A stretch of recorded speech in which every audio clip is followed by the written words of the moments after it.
My dear student, আজকে আমি affirmative sentence থেকে নেগেটিভ সেন্টেন্স করার একটা নিয়ম আলোচনা করব।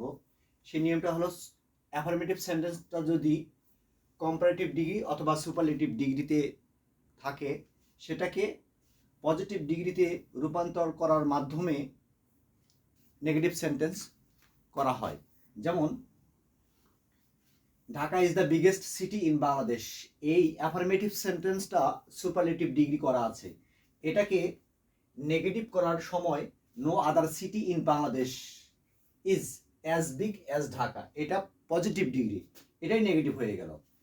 আরেকটা উদাহরণ, যেমন he is taller than any other boy in the class, এটা হচ্ছে কম্পারেটিভ ডিগ্রি, এটাকে আমি পজিটিভ ডিগ্রি করার মাধ্যমে নেগেটিভ করব। No other boy in the class is as tall as he. Thank you so much.